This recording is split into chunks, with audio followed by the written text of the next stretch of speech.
По данным Европейского Союза, в 2017 году экспортеры из Кыргызстана использовали возможности всеобщей системы преференций плюс на 60%. Напомню, с января 2016 года более 6 тысяч наименований товаров, произведенных в Кыргызстане, можно беспошлинно поставлять на рынок Европейского Союза. Это стало возможным благодаря включению страны в программу всеобщей системы преференций плюс или ВСП+. Это программа Европейского Союза для развивающихся экономик. Ранее Кыргызстан был участником всеобщей системы преференций General, которая позволяла беспошлинно экспортировать в Европу 3300 товарных позиций и по сниженным ставкам 3900 товарных позиций. Знак «плюс» в нынешнем статусе увеличил число беспошлинных товаров вдвое. По итогам 2017 года по ВСП+, кыргызстанские экспортеры поставили товаров на сумму 4 миллиона 800 тысяч евро. Но были и другие поставки, которые можно было бы беспошлинно экспортировать по ВСП+. При экспорте товаров еще на 3 миллиона 200 тысяч евро можно было бы избежать уплаты пошлин. По данным Европейского Союза, экспорт Кыргызстана на рынок ЕС, который можно было бы поставить в рамках ВСП+, по итогам прошлого года составил около 8 миллионов евро. Это неудивительно, что полностью возможности ВСП+ не используются, так как эта программа работает менее 3 лет. И должно пройти время, прежде чем местные производители начнут в полную силу использовать возможности, которые дает эта программа. Растет коэффициент использования ВСП+, с 53% в 2016 году до 63% в 2017. Это однозначно хороший тренд, но есть еще пространство для работы и роста. И местным компаниям нужно время, чтобы они привыкли к европейскому рынку, узнали условия и поняли, что подходит европейскому рынку и что нужно европейскому потребителю. Глава представительства Европейского Союза ответила и на другие вопросы Capital, например, как искать кыргызстанским производителям потенциальных партнеров в Европе и что власти должны сделать для того, чтобы увеличить экспорт по ВСП+ на рынок Евросоюза. Полную версию интервью посла Европейского Союза в Кыргызстане смотрите в этом выпуске чуть позже, а пока вновь вернемся к показателям по экспорту в рамках ВСП+. Как уже отметил господин Ауэр, коэффициент использования ВСП+, при экспорте кыргызстанских товаров на рынок Европы в 2017 году вырос по сравнению с 2016 годом, когда страна лишь стала участницей программы ВСП+, что поставлял Кыргызстан на рынок Европейского Союза в рамках ВСП+. Основные позиции кыргызского экспорта в Европейский Союз – сельскохозяйственная продукция, металлы, золото в первую очередь и текстиль. В 2017 году поставщики продуктов животного происхождения воспользовались ВСП+ на все 100%. Сумма поставок по ВСП+, правда, совсем невелика – 3000 евро. Всего экспорт такого рода товаров составил 14 тысяч евро. Вообще поставщики сельскохозяйственной продукции возможностями ВСП пользуются активно. В 2017 году поставки сельхозпродукции по сравнению с 2016 годом в денежном выражении снизились, однако использование преференций по ВСП+ выросло. Почти в 2,5 раза выросли поставки одежды и аксессуаров для одежды. Вся данная продукция входит в перечень товаров ВСП+, но только товары на сумму 288 тысяч евро из 396 тысяч были ввезены без уплаты пошлин. Поставки ковров и всей остальной текстильной продукции, такой как шелк, шерсть, хлопок, трикотажные или вязаные ткани, волок и нетканые материалы, выросли на 48%. Но по условиям ВСП+, была экспортирована продукция лишь на сумму 41 тысяча евро. Табак также входит в перечень товарных позиций беспошлинного экспорта для участников ВСП+, и Кыргызстан поставил в Европу эту категорию продукции на 605 тысяч евро. При этом всего чуть более 0,5% всех поставок были осуществлены на условиях, которые дает ВСП+. И почти на 100% возможностями беспошлинного экспорта в рамках ВСП+, воспользовались поставщики основных металлов, таких как свинец, медь, алюминий, изделия из других неблагородных металлов, металлокерамики, изделия из недрагоценных металлов, например, инструментов, инвентаря, столовых приборов. Всего по этой категории в Европу были экспортированы товары на сумму 12 миллионов 300 тысяч евро. Из них товары на сумму 2 миллиона 200 тысяч евро соответствовали критериям ВСП+. Для сравнения, в 2016 году этот показатель был 840 тысяч евро. Армения присоединилась к ВСП+ еще в 2009 году, а к обновленному формату ВСП+ с начала 2014 года. И уже по итогам 2015-го объемы экспорта товаров, вывезенных в соответствии со статусом ВСП+, выросли более чем в 2 раза. При этом сам общий объем экспорта в Европейский Союз вырос на 40%. Представитель Европейского Союза в Армении, отвечающий за вопросы торговли, Карен Азарян, рассказал в интервью Capital, что власти страны преподносят потенциальным инвесторам статус ВСП+, которым обладает Армения, как особую привлекательность ведения бизнеса в стране.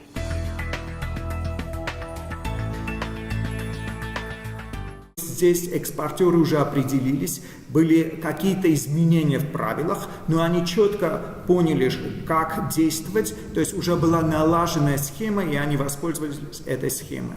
Я хочу сказать, что в среднем в год армянские экспортеры экономят на ВСП+ где-то 4 миллиона евро. Это ощутимая сумма для производителей, для бизнеса. Армения в основном поставляет в Европу металл как сырье и фольгу как готовую продукцию. Сельхозпродукция, которая составляет большую часть экспорта Кыргызстана в Европу, в армянском экспорте в Европу занимает лишь 3%. Поставки осуществляются через грузинские морские порты. Часть продукции в Европу отправляют на грузовиках, что-то некрупное на самолетах. Армянские производители, в основном это крупный бизнес, который использует ВСП+.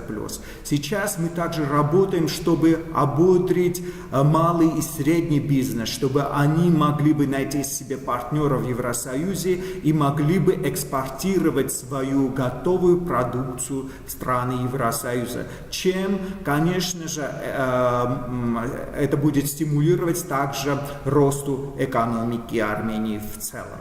Из-за небольшого населения рынок Армении не особо интересен как рынок сбыта, но 500 миллиона жителей Евросоюза – это весьма привлекательный рынок. Для инвесторов выгодно создавать производство или же переносить свое производство в Армению, потому что отсюда они могут экспортировать свои товары в страны Евросоюза, и если это подпадает под ВСП+, то не уплачивать таможенных пошлин, что увеличивает их конкурентоспособность на европейском рынке.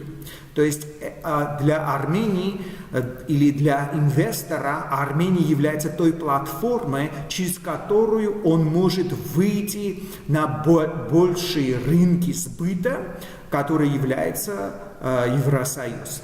Поэтому государство, правительство Армении, Республика Армения, оно активно проталкивает эту идею во всех инвестиционных формах, бизнес-формах и упоминает ВСП+ как особую привлекательность для Армении, чтобы инвесторы вкладывали в страну. Одно из главных условий получения статуса ВСП+ присоединение страны к 27 международным конвенциям в области защиты окружающей среды, прав человека, охраны труда и социальных стандартов, эффективного управления.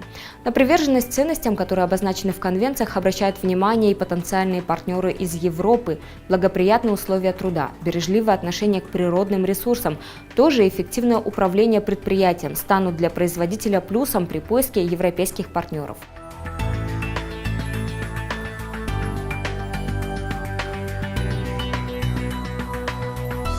Представители компаний, которые поставляли свою продукцию в Европу, первым и самым главным условием экспорта на рынок Европейского Союза называют качество и соответствие стандартам ЕС. Фабрика Salkyn в 2017 году получила заказ на мужские детские футболки для германского бренда KIK. Несколько месяцев представители компании вели переговоры. Фабрика приводила свое производство в соответствии с требованиями европейского партнера. Перед тем, как разместить заказ, KIK провела аудит производства фабрики Salkyn. Руководству пришлось честно ответить на вопросы, в которых уточнялись мощности фабрики, состояние и процедуры производственного процесса, условия труда и, конечно, качество продукции. Сюда входит под качеством все. Во-первых, полотно, да, оно должно быть натуральное. Когда отшивали заказ KIK, то есть одно из условий было это чистый хлопок. Какой должен быть хлопок? Есть полотна низкого качества из хлопка, есть более высокое качество. Швейные, конечно, изделия, сами операции, то есть технологически изделие должно быть выполнено грамотно, чтобы швы все соответствовали требованиям заказчика, размеры тоже соответствовали.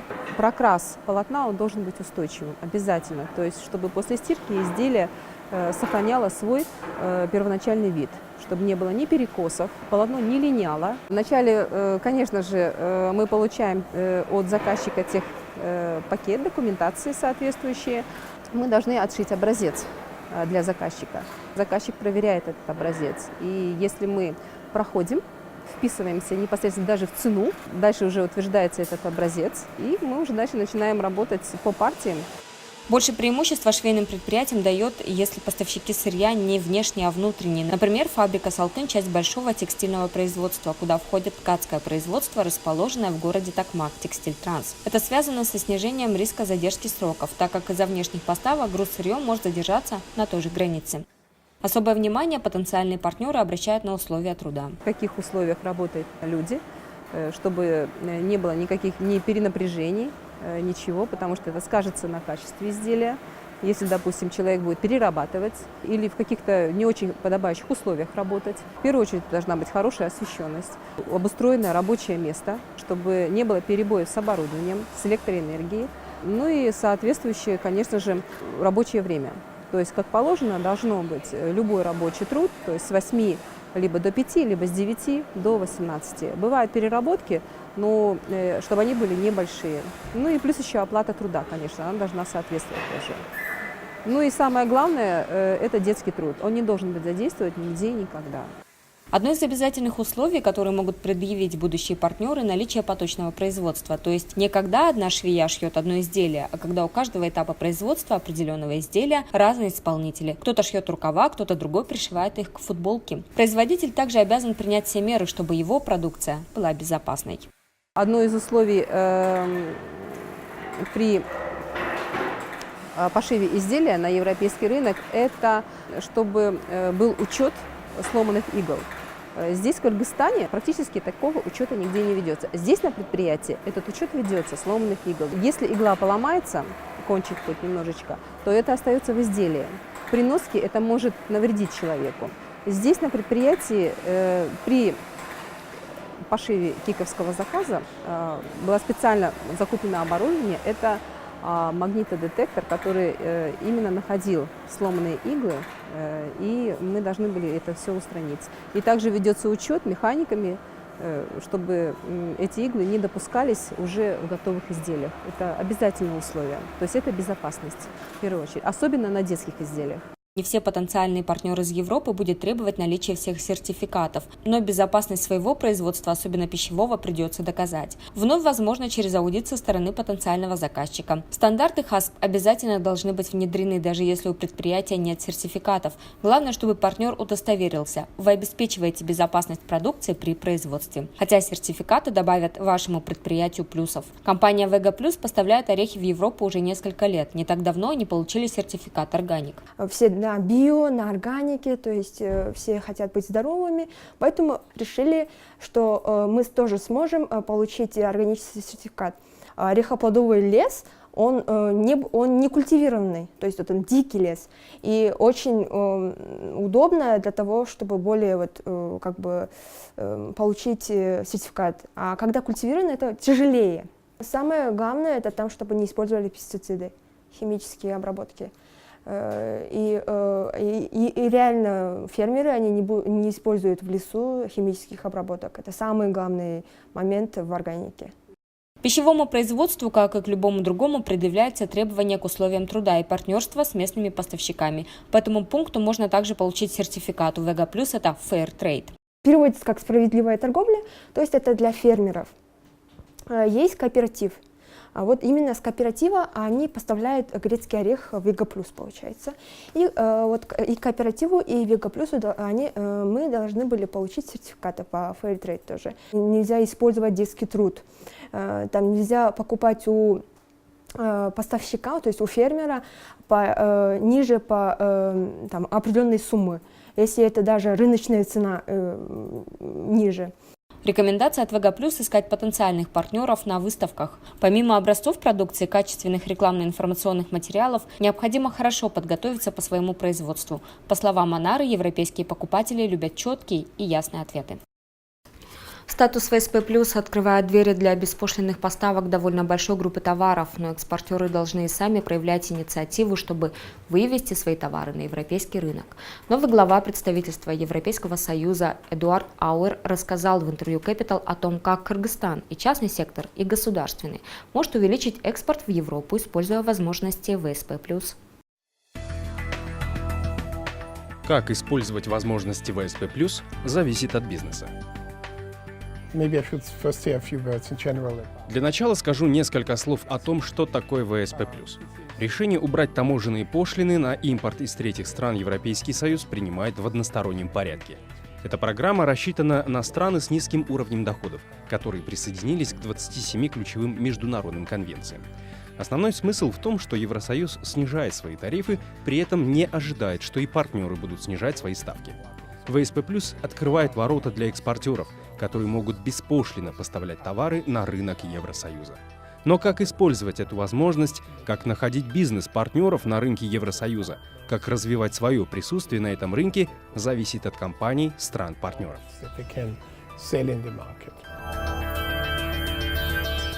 Главное – стандарты качества.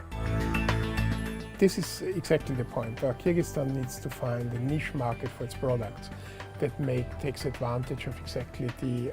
Кыргызстану нужно найти для своих продуктов нишу на 500-миллионном рынке Евросоюза. Нужно понять, у каких продуктов может быть преимущество, но я не могу указать, какую продукцию экспортировать. Здесь нужны исследования рынка, и компании сами должны принимать решения. Но я могу сказать, что очень важно знать требования к качеству продукции и спецификацию тех товаров, на которые есть спрос на рынке Евросоюза. ВСП+ открывает двери на рынок ЕС путем ликвидации пошлин, но от самих предпринимателей зависит проведение исследований рынка, чтобы определить, какие конкретные возможности есть и с какой продукцией Кыргызстан может получить преимущество и занять свою нишу. The concrete opportunities, the niches where Kyrgyz products have a competitive advantage. Бизнес-ассоциации, торгово-промышленные палаты, фестивали и интернет.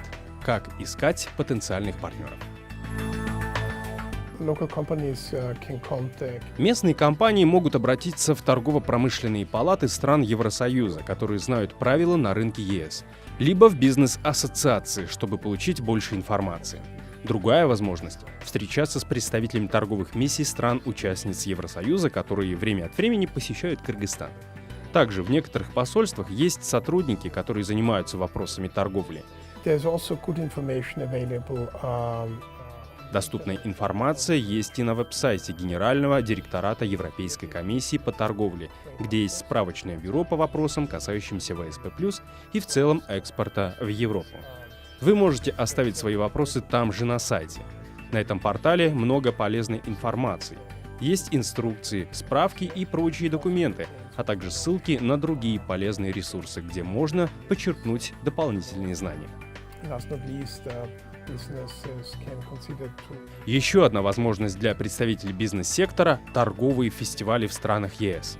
Если компания хочет поставлять продукцию на рынок, она может получить информацию о предстоящем фестивале, посетить его и получить представление о стандартизации, сертификации и в целом о рынке этой страны.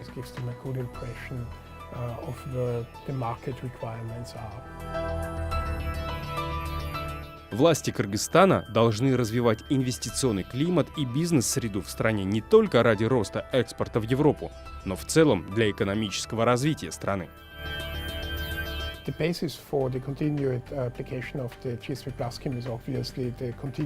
Главное, необходимо следовать условиям, на которых присваивается статус ВСП+. И это и есть главная ответственность властей. Например, продолжать соблюдать положение 27 ключевых конвенций, касающихся стандартов организации труда, защиты окружающей среды, социальных стандартов. Также необходимо улучшать инвестиционную среду в Кыргызстане, не только ради экспорта в Европу, но в целом, потому что это необходимо для экономического развития страны. Необходимо наладить систему аккредитации по международным стандартам. Это обязательные условия экспорта товаров на рынки европейских стран. Также надо предоставить информацию о системах аккредитации и сертификации для местных производителей и поставщиков, потому что без этого наладить поток экспорта в Европу будет сложно. В этом отношении Евросоюз может оказать помощь путем предоставления технической поддержки и приглашая своих представителей в Кыргызстан, как уже делалось не раз. EU institutions can provide technical assistance and advice on this matter, on all these matters, and of course we have already done so.